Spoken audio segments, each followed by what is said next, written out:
अल्लाह के रसूल का सबसे महबूब तरीन ख़ानदान बनु उमैया है। वाह बनु उमैया ख़ानदान, वाह उमैया तेरी शान के क्या कहने कि तेरी नस्ल के साथ अल्लाह के रसूल को इतना प्यार। क्यों ना फिर इस ख़ानदान के ऊपर सलाम भेजूँ, मैं क्यों ना इनकी रिफ़तों का तज़किरा करूँ, मैं क्यों ना इनकी शानें, इनके कसीदे पढ़ूँ। मेरा दिल करता है, वैसे हम शायर तो नहीं हैं, लेकिन मैं अपने इस वीडियो में शायरों तक ये पैगाम पहुंचाना चाहता हूँ। जहाँ पर तुम्हें हज़रत हसन और हुसैन के कसीदे तुम लोगों को सुनाते हो ना यार, उनके कसीदे भी लोगों को सुनाओ जिनका कसीदा मेरे नबी ने पढ़ा है। नहीं, सहाबा से गलती हो सकती है, अहले बैत से गलती हो सकती है।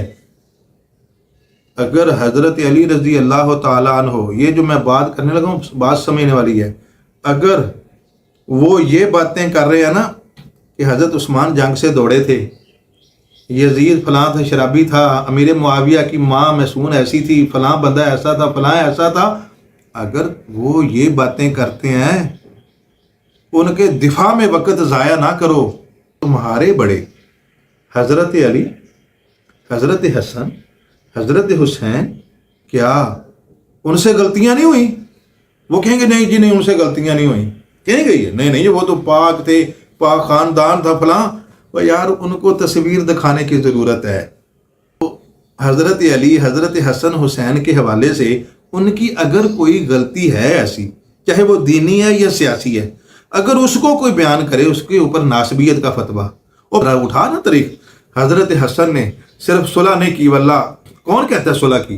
ये क्या सुलह, हसन की शराइतें क्या संदे एक तरफ रखो। अल्लाह की कसम, हज़रत हसन ने अमीर मुआविया की बैत की है, अपना आधा मुल्क दे के बैत की है।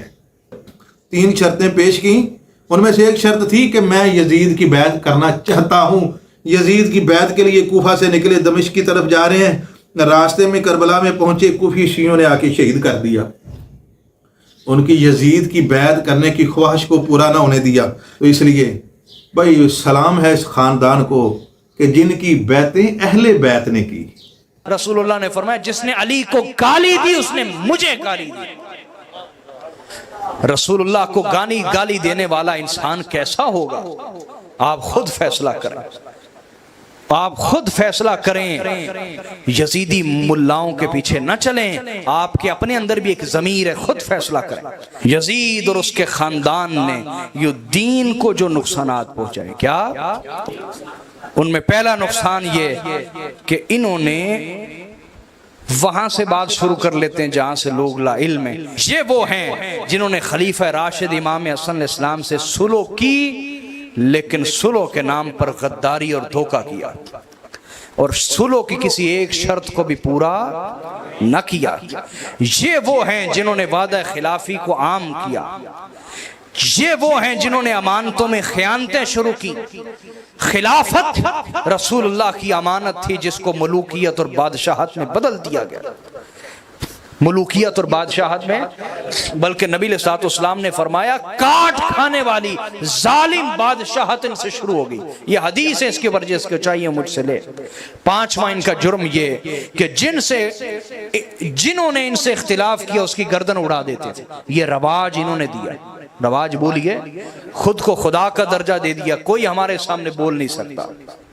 6वां इनका जुर्म ये कि या तो गर्दन उड़ा दी या कैद में डाल के मार दिया, कैद में पड़ा पड़ा मर गया, जुल्म किए कैदों।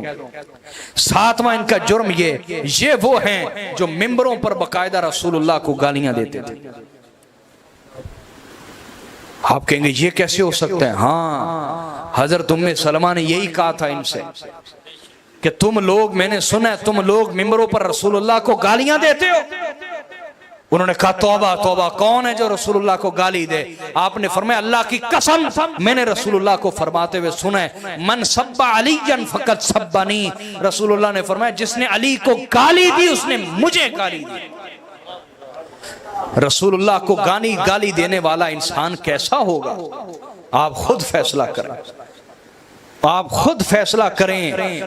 यजीदी मुल्लाओं के पीछे न चलें, आपके अपने अंदर भी एक ज़मीर है, खुद फैसला करें।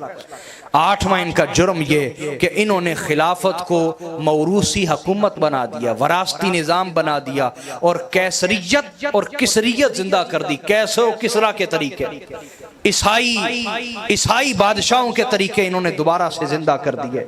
नौवां इनका जुर्म ये कि इस्लामी निज़ाम कायम करने में जो सारी मेहनत रसूलुल्लाह ने की थी इन्होंने तबाह बर्बाद करके रख दी। रसूलुल्लाह की मेहनत को बर्बाद किया इन्होंने, ये नौवां इनका जुर्म। 10वां ये इस्लाम में आदिल खलीफा के खिलाफ बगावत की बुनियाद इन्होंने डाली।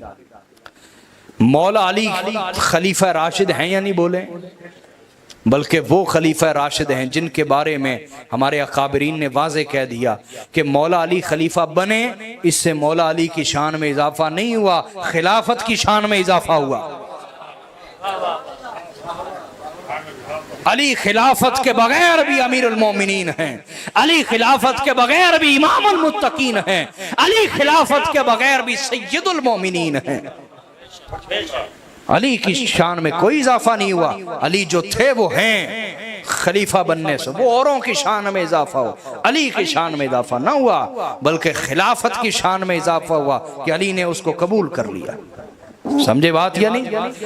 ये वो खानदान है यजीद का जिन्होंने खलीफा राशिद के खिलाफ बगावत की बुनियाद डाली, फिर जो रुकने से न रुकी, रुकने से यहाँ तक के मौला अली को शहीद किया गया, इमाम हसन को शहीद किया गया, हज़रत अब्दुल्ला बिन ज़ुबैर को शहीद किया गया, हज़रत ज़ैद बिन अली बिन हुसैन बिन अली बिन अबी तालिब इमाम ज़ैनुल आबिदीन के बेटे, ये भी खिलाफत कायम करने के लिए निकले थे, इस्लामी निज़ाम, इनको शहीद किया गया। हज़रत उमर बिन अब्दुल अजीज़ को शहीद किया गया।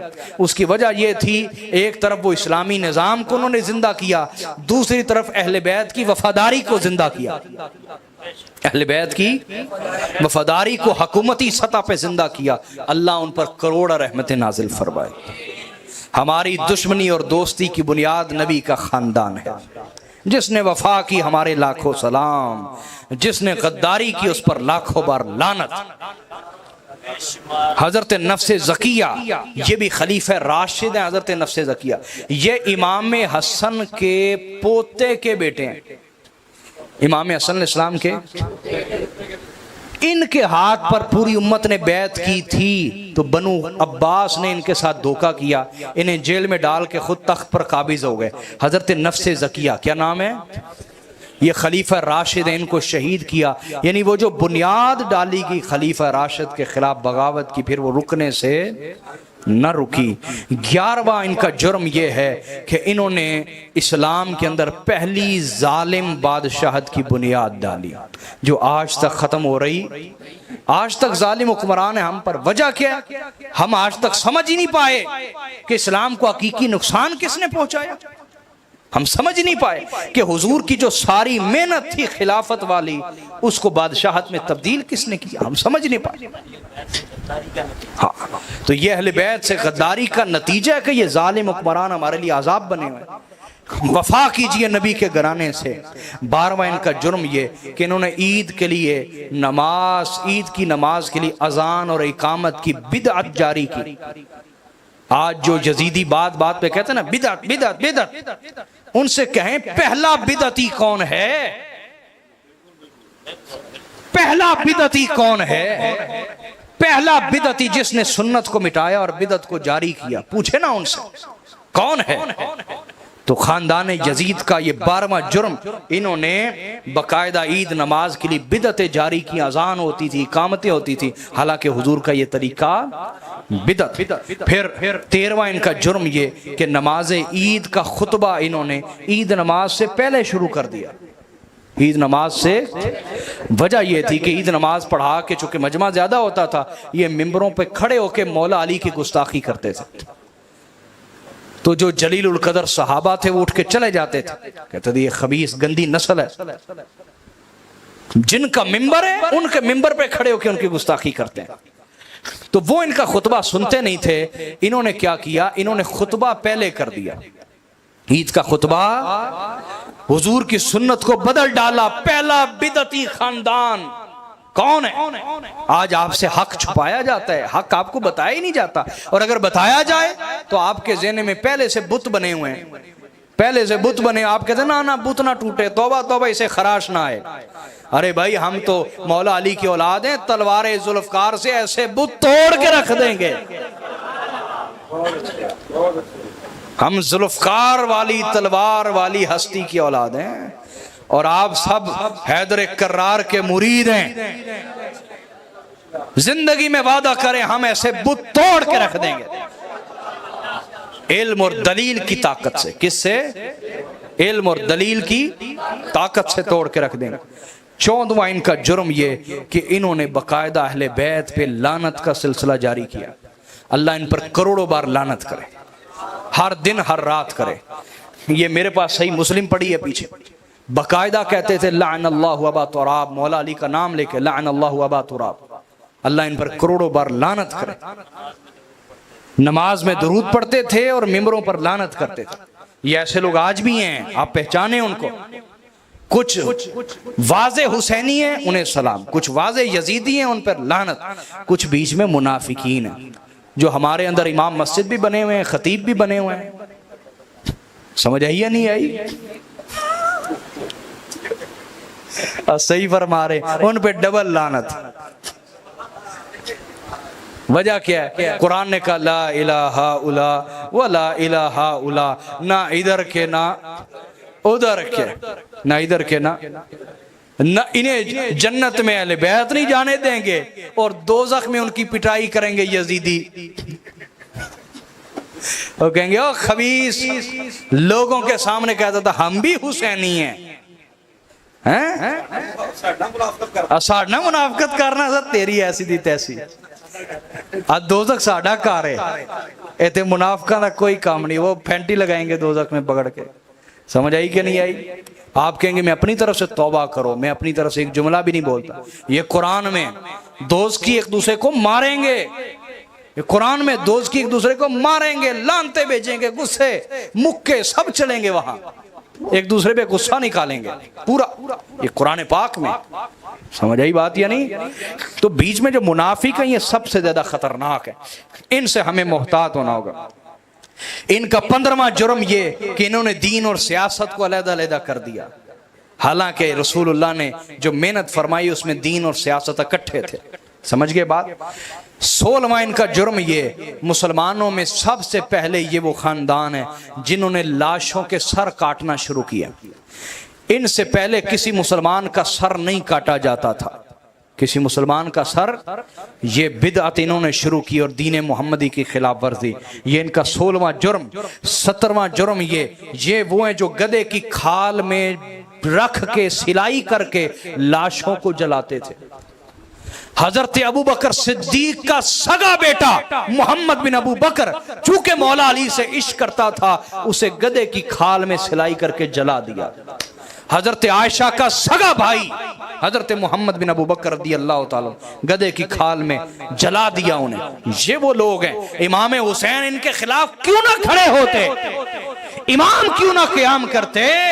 अगर इमाम क़याम ना करते, जिस तरह हर तरफ चुप चुप चुप चुप थी, खबरदार बोलना नहीं, सर कट जाएगा, खबरदार बोलना नहीं, घर उजड़ जाएगा, ये चुप चुप जिस तरह थी, 30-40 साल के बाद जो नस्ल आनी थी उन्हें पता ही नहीं होना था हकीकी इस्लाम है क्या। मैं और आप सब मकरूज हैं हुसैन के। इमाम ज़ाहरी ताकत ना होने के बावजूद उनके खिलाफ खड़े हो गए और खड़े होके अपने खून से एक एहतजाज रिकॉर्ड करवाया दुनिया के सामने के लोगों, जो ये खानदान कर रहा है और इसके हामी कर रहे हैं और इसके मददगार कर रहे हैं, वो दीन नहीं है। हुसैन जिस तरह बुला रहा है वो असल दीन मोहम्मदी है। ये हुसैन का एहतजाज है जो आज तक दीन को बचाए हुए है। तो इनका 18वां जुर्म ये कि सोना और चांदी के बर्तनों को इन्होंने इस्तेमाल करना शुरू किया, हालांकि रसूलुल्लाह ने इससे मना फरमाया था। रसूलुल्लाह ने 19वां इनका जुर्म ये कि ये मुसलमानों को गुलाम बनाना शुरू हो गए। किसी इलाके पे हमला करते, मुसलमानों को गुलाम बना लेते, मुसलमान मर्दों को गुलाम बना लेते, हालांकि ये शदीद हराम है मुसलमान को गुलाम बनाना, आज़ाद को गुलाम बनाना। रसूलुल्लाह ने फरमाया जिसने आज़ाद को गुलाम बनाया उस पर अल्लाह की, फरिश्तों की, तमाम इंसानियत की लानत है। ये रसूलुल्लाह का फरमान है। 20वां इनका जुर्म ये कि जहां जाते मुसलमान औरतों को अपनी लौंडियां बना लेते, बगैर निकाह के उनके साथ मुबाशरत करते, उनके साथ ताल्लुक कायम करते, जिनसी ताल्लुक कायम करते। 20वां ये इनका जुर्म था, मुसलमान औरतों को लौंडियां बनाया इन्होंने। 21वां इनका जुर्म था, इन्होंने रवाज पैदा किया पानी बंद करने का। क्या? सिफीन में भी पानी बंद किया गया था, लेकिन मौला अली के आगे कौन टिकेगा? गाजर मूली की तरह काट के रख दिया मौला अली ने। पानी आजाद करवाया और फरमाया हर तरफ ऐलान कर दो, अली की तरफ से ऐलान है, पानी बंद करना तुम्हारा किरदार है और पानी सब में बांटना अली का किरदार है। जाओ सब में ऐलान कर दो, अली कहता है कि दोस्त के लिए भी पानी हाजिर है, दुश्मन के लिए भी पानी हाजिर है। ये सिफीन करबला में पहली दफा बंद नहीं हुआ, सिफीन में बंद किया गया। समझ? हाँ, उनको इजाजत दी अपने जानवरों तक के लिए पानी लेके जाए। समझ आई? बोले ना। 22वां इनका जुर्म ये कि ये वो लोग थे जो लोगों से पेशगी ज़कात लेते थे, वक्त आने से पहले ज़कात लेते, लोगों को मारते, जुर्म करते, ज़कात दो हमें, और फिर ज़कात का क्या करते, आगे आ रही है। 23वां इनका जुर्म ये कि हुजूर की सुन्नत छोड़ दी। हुजूर की सुन्नत थी कि अरबी का जो हम खुतबा नहीं देते जुमे का खड़े होके, ये रसूलुल्लाह की सुन्नत कुरान में है। कुरान पाक कहते हैं वतरकू का क़ाइमा, उन्होंने आपको खड़ा खड़ा छोड़ दिया दौरान खुतबा। तो खुतबा खड़े होके देना ये रसूलुल्लाह की सुन्नत है जो हम जुमे के मौके पे देते हैं। जुमे का खुतबा इन्होंने बैठ के देना शुरू किया, हुजूर की सुन्नत को बदल दिया। उससे पीछे खुलाफाए राशिदीन चाहे बीमार होते चाहे सेहतमंद होते, सब खड़े होके खुतबा देते, हुजूर की सुन्नत बदल दी। 24वां इनका जुर्म ये कि ये वो लोग थे जो अलल ऐलान बैतुल खला वॉशरूम किबले की तरफ बनाते थे, किबले की, और दीन से वाज़े तौर पर दुश्मनी। क्या बताऊं आपको, समझ आ रही कि नहीं आ रही? 25वां इनका जुर्म यह था कि इन्होंने कोतवाल का ओहदा इजाद किया। और कोतवाल किस लिए रखे? इसलिए कि जो बंदा भी अहले बैत का हामी मिलता था उसे पकड़ के लाया जाता था, उसे कोड़े मारता था कोतवाल, उसका और कोई काम नहीं था। इनकी अयाशियों को सिक्योर करना, अहले बैत के हामियों को मारना पीटना। 26वां इनका जुर्म ये कि मौला अली की नफरत में इन्होंने हज तमत्तो बंद कर दिया। पाकिस्तान से जितने लोग जाते हैं सब हज तमत्तो करते हैं, इंडिया से, इंग्लैंड से, यूरोप से, अमेरिका से, जितने जाते हैं हज तमत्तो करते हैं। हज तमत्तो का मतलब ये है कि यहाँ से उम्रे का ihram बांधा, उधर जाके उम्रा करके ihram खोल दिया और 8 ज़िल हज को दोबारा से हज का ihram बांध लिया। ये बड़ा आसान होता है, ये आसान होता है। हज भी हो जाता है एक चक्कर में, उम्रा भी हो जाता है। हज तमत्तो, इन्होंने हज तमत्तो बंद कर दिया इसलिए कि मौला अली हज तमत्तो करते थे। मौला अली की नफरत में हदीस बंद कर, इन्होंने सुन्नत बंद करवा दी, खबरदार को हज तमत्तो नहीं करेगा। ये इनका जुर्म, दीन का हुलिया और नहीं बिगाड़ा तो क्या किया। फिर 27वां इनका जुर्म ये था कि बैत लेते वक्त कसम लेते थे, बैत लेते वक्त कसम लेते थे। और कसम भी कैसे, यानी ये बैत लेते थे कि तुम हमसे वफादार रहोगे तलवार के जोर पे। और बैत कैसी कि अगर मैंने बैत तोड़ी और जनाब यजीद से पीछे हटा तो मेरी बीवी को 3 तलाक है। ये रवाज शुरू किए इन्होंने। और कुछ मौलवी भी इनके पीछे लग गए कि जनाब जो जबरन तलाक दे दे उसकी बीवी को भी तलाक हो गई। हद हो गई, इस्लाम ऐसा बेवकूफ़ी वाला दीन नहीं। समझ आई बात या नहीं आई? ये मौला अली का भी मौक़िफ़ है, हजरत उमर फारूक का मौक़िफ़। जबरन जो तलाक दी जाए वो तलाक हरगिज नहीं होती। इस्लाम ऐसा दीन नहीं। बात समझ आ गई कि नहीं आ गई? फिर 28वां इनका जुर्म ये था कि नेज़ों पे कुरान को लटकाना, ये इन्होंने रवाज दिया। कुरान मजीद की बेहुरमती बाकायदा, नेज़ों पे कुरान। 29वां जुर्म ये नमाज में तब्दीली कर दी। नमाज में बोलिए अल्लाह अकबर जहरन नहीं कहते थे। ये रसूलुल्लाह की सुन्नत, नमाज शुरू करते हुए क्या कहना? अल्लाहु अकबर। ये अल्लाह अकबर कहना छोड़ गए, हुजूर की सुन्नत की खिलाफ वर्जियां, नमाज में तब्दीली कर दी। 30वां इनका जुर्म ये नमाज के औकात में तब्दीलियां कर दी, नमाज के औकात में तब्दीलियां।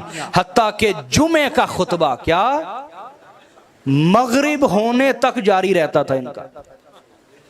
मगरिब होने तक जुमे का खुतबा, और उसमें होता क्या था, अहले बैत के खिलाफ बोली जा रहे हैं, बोली जा रहे हैं, सटियाए हुए हैं, बोली जा रहे हैं, गालियां दे रहे, बोली जा रही। और जो कहता था जनाब अब तो मगरिब होने वाली, हद हो गई, जुमा तो पढ़ा दे, वो कहते थे तेरा इलाज कर लेते हैं। ये जालिम थे, ये जालिम थे।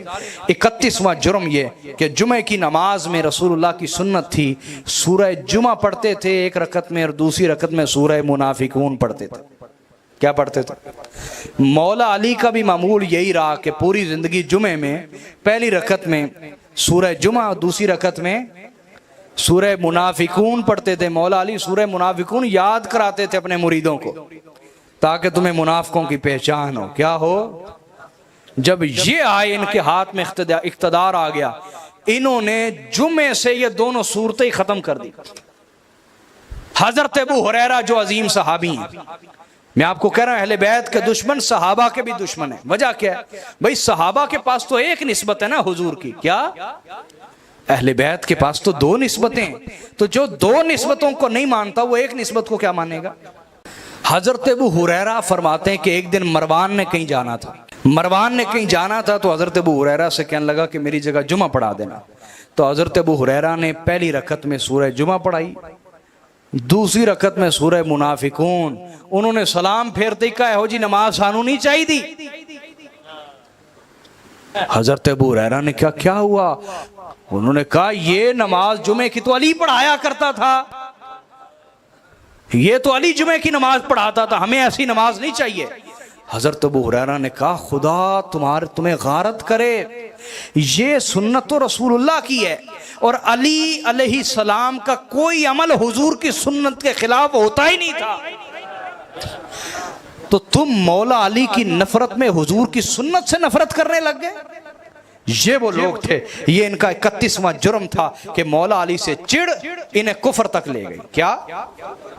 32वां इनका जुर्म ये था, इन्होंने हज में तब्दीली कर दी। हज में तलबी नहीं पढ़ते, लब्बैक अल्लाहुम्मा लब्बैक, इन्होंने इसको बंद करवा दिया। क्या करवा दिया? लब्बैक अल्लाहुम्मा लब्बैक को बंद करवा दिया, हज भी बदल दिया इन्होंने। ये दलाइल हैं, इस पे आप पढ़ें लेके किताबें।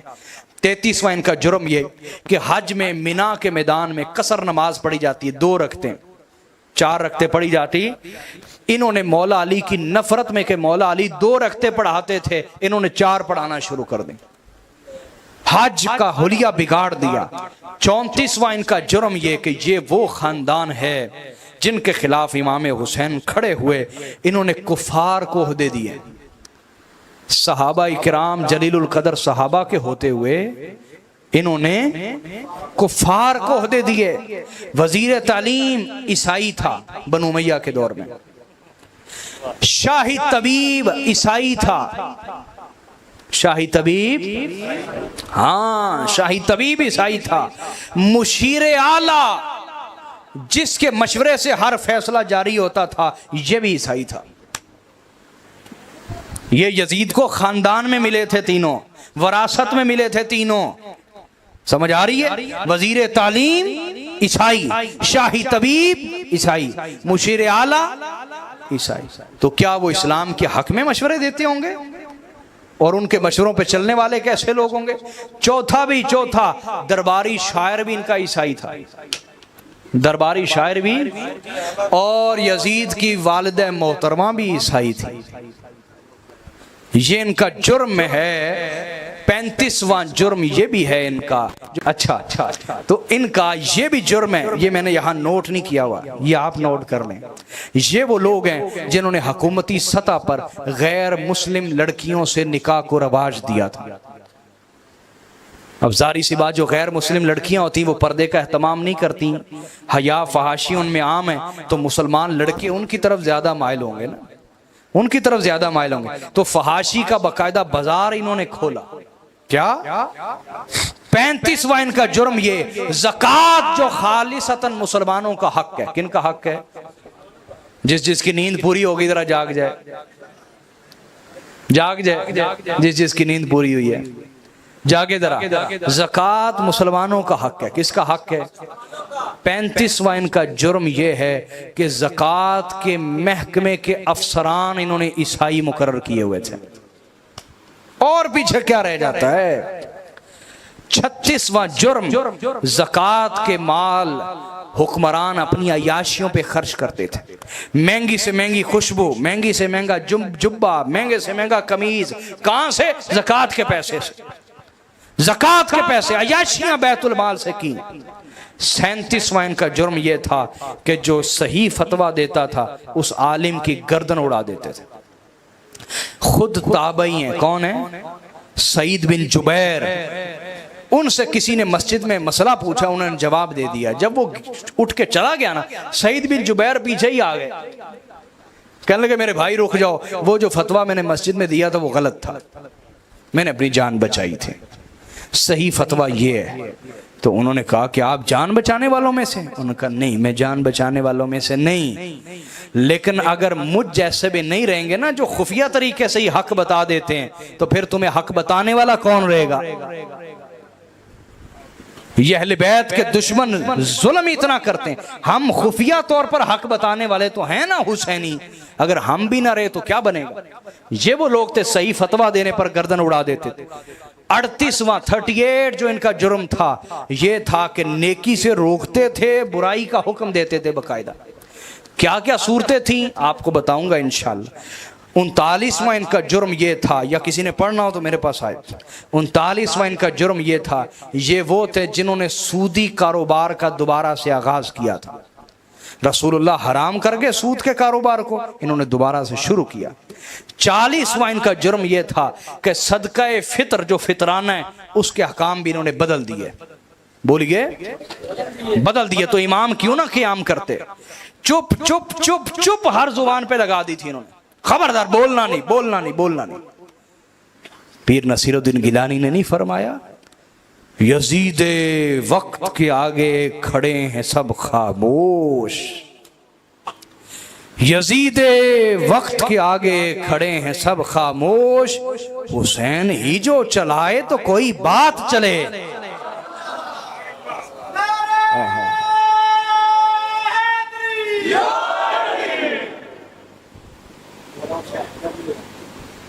चुप चुप चुप चुप चुप। हुसैन वो है जिसने चुप तोड़ दी और चुप की जंजीर को चीर के रख दिया। जुर्रत उम्मत में पैदा की, क्या जालिमों के सामने बोलने की जुर्रत दी उम्मत को। 41वां इनका जुर्म ये कि हदीसों का मजाक उड़ाते थे। जो सच्ची सही हदीसें थी उनका मजाक उड़ाते थे और हदीसें खुद भी गढ़वाते थे। ये मेरा कौल नहीं, हजरत इमाम अहमद बिन हम्बल का कौल है कि ये हदीसें गढ़वाते थे अपनी शान में, अपनी शान में गढ़वाते थे। 42वां इनका जुर्म ये कि सुन्नत का मजाक उड़ाते थे अलल ऐलान। क्या सुन्नत का? अंसार सहाबा किराम ने कहा ना, हदीस का मजाक उड़ाते थे। अंसार सहाबा ने कहा तुम हम पे कर लो जुल्म, हुजूर ने हमें कहा था मेरे अंसार मेरे बाद तुम पे जुल्म किए जाएंगे। इन्होंने कहा अच्छा, हुजूर ने फिर आगे क्या कहा था? कहा हुजूर ने कहा था मेरे अंसार तुम सब्र करना। उन्होंने कहा फिर करो सब्र चुप करके, असी जुल्म करना नहीं छड़ना, करो। हुजूर की हदीसों का मजाक उड़ाते थे, सुन्नत का मजाक उड़ाते थे। माले गनीमत के अहकाम को बदल दिया। क्या करते थे? हर तरफ हुक्म जारी कर देना कि जहां से माले गनीमत आए उसमें जो सोने चांदी की अच्छी अच्छी चीजें वो हमारे घर पहुंच जाए, बाकी रेंद खूंद बांट दो। माले गनीमत के अहकाम जो कुरान ने दिए बदल के रख दिए। चोरी के माल के अहकाम तब्दील कर दिया। साढ़े ऐलान दो चोरी के माल के अहकाम। ये 44वां जुर्म। 45वां सरेआम शराब पीना इनका रवाज बन गया।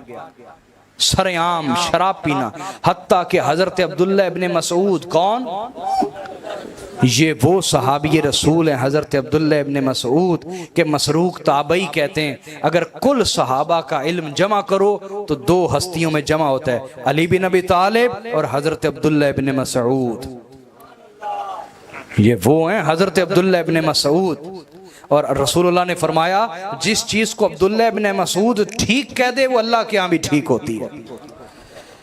हजरत अब्दुल्ला इब्ने मसूद नमाज पढ़ रहे हैं उमवी गवर्नर के आगे और उसने शराब पी हुई है। क्या पी हुई है? शराब पी के फजर की नमाज पढ़ा रहा है। फजर की कितने रखते हैं? बोलो ना, कितने फर्ज हैं? 4 रखते फजर की पढ़ा के सलाम फेर के कहने लगा 2 और ना पढ़ा दे, और ना पढ़ा दे। शराब में दूध था। हजरत अब्दुल्ला इब्ने मसूद पीछे नमाज पढ़ रहे हैं। उन्होंने कहा लानत हो, ये कौन से लोगों से हमारा आमना सामना हो गया, ये हमारे हुक्मरान बन बैठे, ये हमारे हुक्मरान। तो जो अहले बैत के दुश्मन हैं वो अंसार व मुहाजिरीन के भी दुश्मन। समझ आई बात? लोगों को खरीदना इनका 46वां जुर्म था। पैसे पे खरीदते थे, लोगों को खरीदते। 47वां जुर्म, औरत को बतौर रिश्वत इस्तेमाल करते थे। औरत को, कोई जवान है तो खूबसूरत औरत भेज दी उसके पास, या कोई औरतों का शौकीन मर्द है, उस सरदार है, उसके पास खूबसूरत औरत तोहफे के तौर पर भेज दी। औरत को बतौर रिश्वत इस्लाम पहले तो होता था काफरों में, लेकिन मुसलमानों में ऐसा कोई रवाज वो इन्होंने शुरू किया। और 48वां इनका जुर्म ये बच्चों को जिबा करना। हालांकि मेरे नबी हुक्म देते थे काफिरों के बच्चों को भी कत्ल न करना जंग में, इन्होंने मुसलमान तो क्या अहले बैत के बच्चों को भी जिबा करना शुरू कर दिया।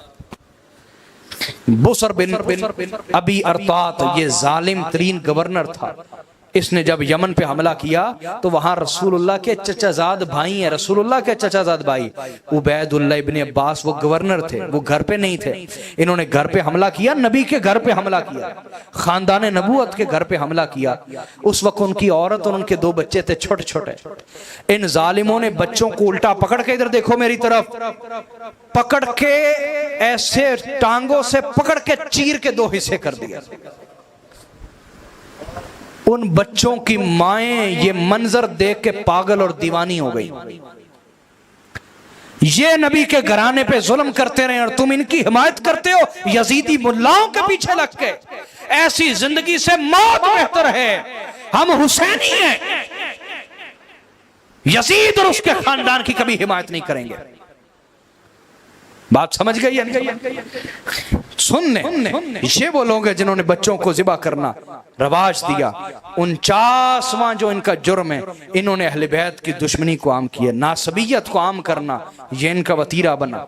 50वां इनका जुर्म ये खूनी रिश्तेदारियों का एहतराम खत्म कर दिया, वरना खूनी रिश्तेदारियों का बड़ा एहतराम था जो इस्लाम ने हुक्म दिए। अगला इनका जुर्म 51वां जुर्म इनका ये है, हरामी बच्चों का नसब साबित नहीं हो सकता।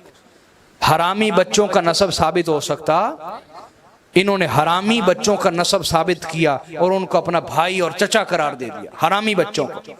इनका अगला जुर्म ये जिना और फहाशी को आम किया। अगला जुर्म ये मुहर्रमात से जिना किए, इन्होंने सगी माओं से निकाह किए, वो जिना ही थे और क्या थे। मुहर्रमात से जिना, मुहर्रमात वो औरत जो आप पर कभी हलाल नहीं हो सकती, उनके साथ निकाह किए इन्होंने। नमाज को तर्क करना इनका रवाज था, हलाल और हराम की तमीज खत्म कर देना। अगला जुर्म अहले बैत रसूल का कत्ले आम करना। अगला जुर्म रसूल जादियों की बेहुरमती करना। इधर देखो मेरी तरफ, आपकी बहन या बेटी का कोई पर्दा उतारे बीच बाजार, फिर मैं देखता हूं आप उससे एहतराम का रिश्ता रखेंगे?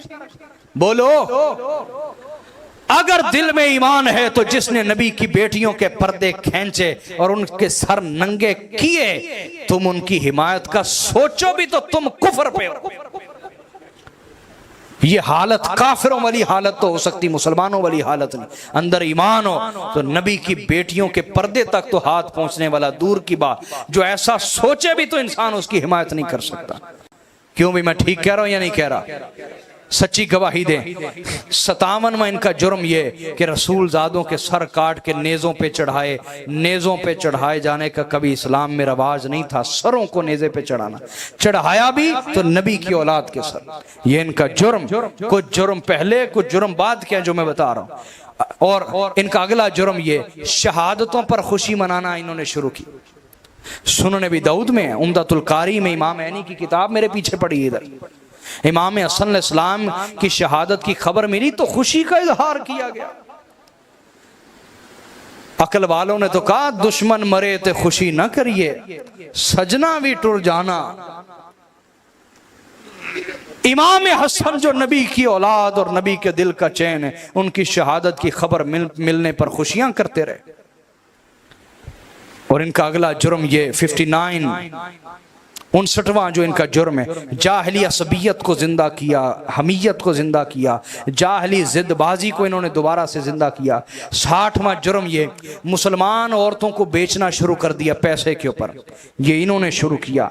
अगला इनका जुर्म ये, जहर के जरिए से दुश्मनों को मारने की बुरी रस्म का आगाज इन्होंने किया इस्लाम के अंदर, इससे पहले इस्लाम में यह रवाज ना था। अगला जुर्म ये कि जो कंकर मारे उसके हाथ काट दे, ये इन्होंने शुरू किया।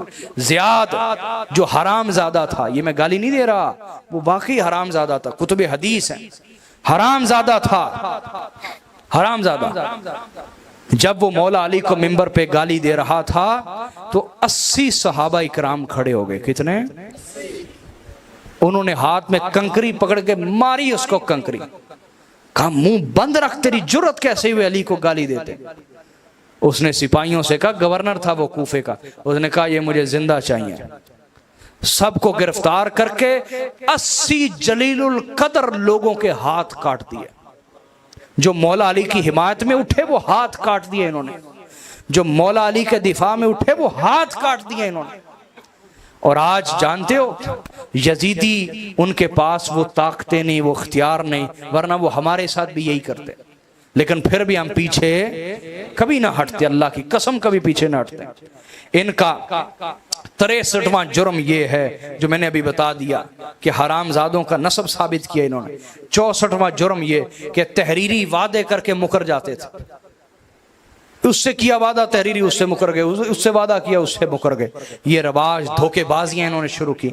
65वां जुर्म ये कि मौला अली से मोहब्बत करने वाले जितने भी सहाबा थे, अंसार व मुहाजिरीन, सबका कत्लेआम कर दिया इन्होंने, सबका, सहाबा का कत्लेआम किया। सहाबा, फिर सुनो मैं क्या कह रहा हूं, सहाबा का कत्लेआम किया। वो सहाबा जो मौला अली के साथ तलवार लेकर खड़े होते थे, उनका कत्लेआम किया इन्होंने। हुजर बिन अली की अदी की शहादत और दीगर की शहादत। और इनका 66वां जुर्म ये कि इन्होंने हुजूर के मदीना पे हमला किया। क्या? हुजूर के मदीना पे। हालांकि रसूलुल्लाह ने फरमाया जो मेरे मदीना के लोगों के बारे में बुरा इरादा रखे, बुरा इरादा भी रखे, अल्लाह ताला उसे दोज़ख में यूं मिला देगा जैसे नमक पानी में मिल जाता है। इन्होंने मदीना पे हमला किया। मदीना पे बोलिए, हुजूर की इज्जत को पमाल किया, हुजूर की इज्जत को पमाल किया। मस्जिद नबी में घोड़े बांधे, गधे बांधे, उन्होंने पेशाब पखाने किए मस्जिद नबी में। ताड़े मोहल्ले दी मस्जिद की गल नहीं कर रहा, रसूलुल्लाह की मस्जिद की इज्जत को पमाल करके रख दिया इन्होंने। दलाइल है कुतुब हदीस के अंदर, जिसको चाहिए मुझसे ले। अहले मदीना को खौफजदा किया, ये जुर्म। बस 72 जुर्म इनके गिनवाने लगा, उधर 72 शहादतें थी ना, इनके 72 जुर्म गिनवा रहा हूं आपको। इनका 68वां जुर्म ये, वाक़या हर्रा, जो अभी मैंने सहाबा का कत्लेआम किया, मदीना का कत्लेआम किया इन्होंने। इनका 69वां जुर्म ये, 3 दिन के लिए मदीना की इज्जत, इन्होंने कहा तुम पर हलाल है, अपने सिपाहियों से कहा। उन्होंने घरों में घुस के जवान बच्चियों को निकाल लिया और उनसे बदकारियां की। ये मैं दौरे रसूल के बाद की बात सुना रहा हूं, अभी 100 साल पूरे नहीं हुए, अभी हुजूर को गए, अभी रसूलुल्लाह को गए इस दुनिया से सिर्फ 50 साल हुए हैं।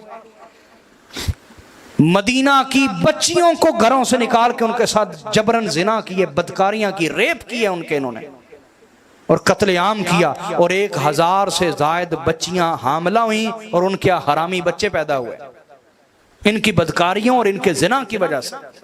और इनका 70वां जुर्म यही है जो मैंने अभी बता दिया, 1000 से जायद सहाबा इकराम की बेटियां, सहाबा की पोतियां, सहाबा की नवासियां जिना से हमला हुई। और तुम किन की हिमायत कर रहे हो? बनु उमैया की। सोचो जरा, कान खोल के सुनो। और 71वां जुर्म ये कि मस्जिद नबी में नमाज का निज़ाम इन्होंने मुअत्तल कर दिया। जब से रसूलुल्लाह ने नमाज का निज़ाम कायम किया मस्जिद नबी में, कभी मुअत्तल हुआ? इन्होंने नमाजों का निज़ाम मुअत्तल कर दिया। बोले ना, काबातुल्लाह पे भी इन्होंने हमला किया, काबातुल्लाह पे हमला किया बाकायदा। और काबातुल्लाह पे हमला करके काबातुल्लाह की इमारत को शहीद कर दिया और काबातुल्लाह के खिलाफ को जला दिया। काबतुल्लाह के खिलाफ को। अब इमाम हुसैन इसके खिलाफ खड़े हुए। अगर इमाम खड़े ना होते, मुझे ईमान से बताओ, अगले 40 साल के बाद अगली नस्ल को पता चलना था कि दीन मोहम्मदी है क्या? ईमानदारी से बताओ। और दूसरी बात, अगर इमाम हुसैन उस वक्त जान बचाते और दीन ना बचाते तो फिर क़यामत तक हम में से कोई भी जुल्म के खिलाफ खड़ा होना था। हमने कहना था जब नबी की औलाद ने जानें बचाई हैं तो हम क्यों अपनी जानें ना बचाएं? हम क्यों ना अपनी जानें बचाएं? ये जो क़यामत तक के लिए उम्मत के अंदर शऊर को जिंदा किया और हक के लिए कुर्बानी देने का जज्बा पैदा किया, ये हुसैन के क़याम ने किया है। ये उस क़याम का नतीजा है। उस क़याम का बोलिए ना, उस क़याम का नतीजा है कि हक कायम हो गया। हक बोलिए। और हुर्रियत कायम हो गई। लोगों को जुर्रत मिल गई कि अगर हुसैन तन्हा होते हुए जालिम के सामने हक बोल सकते हैं, हम क्यों नहीं बोल सकते? ये जुर्रत नसीब हो गई, हुर्रियत और आज़ादी कायम हो गई। हक बोलने का हक इंसानियत को हुसैन के क़याम के सदके मिला। अकीदा ला इलाहा इल्लल्लाह की बका हुसैन के क़याम के सदके हुई। ये उसका नतीजा है क़याम का। और चुप चुप चुप जो लोगों के मुंहों पे लगा दी गई थी, हुसैन ने तोड़ के रख दी और लोगों को हक बोलने की जुर्रत अता की। ये उस क़याम का नतीजा था। जुल्म की जंजीर को चीर दिया, ये उस क़याम का नतीजा था। दीन अपनी असली हालत पर कायम रहा और दोबारा से बहाल हो गया। ये उस क़याम का नतीजा था। ऐसा एहतजाज इमाम हुसैन ने रिकॉर्ड करवाया खून और कुर्बानियों से, जो मुखालिफीन अहले बैत के लिए हमेशा दलील बना कि ये मुखालिफीन अहले बैत बेदीन है, असल दीन अहले बैत के पास है। ये उस क़याम का नतीजा है। आज हर सच्चे मुसन्निफ के कलम को हुसैन का फैज जारी है। आज हर सच्चे सहाफी के पास हुसैन के फैज का नूर है। जो भी लिखने वाला है सच, वो हुसैन के फैज का नूर पा रहा है। ये उस क़याम का नतीजा है। हर दयानतदार काजी और जज, उसके पीछे हुसैन की मेहनत है और हुसैन के क़याम की मेहनत है। हर हक बोलने वाला, हक गो आलिम, उसके सीने में हुसैनियत की तासीर है। अगर वो बोल रहा है तो ये हुसैन के क़याम का सदका है। अल्लाह रब्बुल इज्जत हमें हुसैनियत पे जिंदगी और मौत अता फरमाए। वमा अलैना इल्लल बलागुल मुबीन।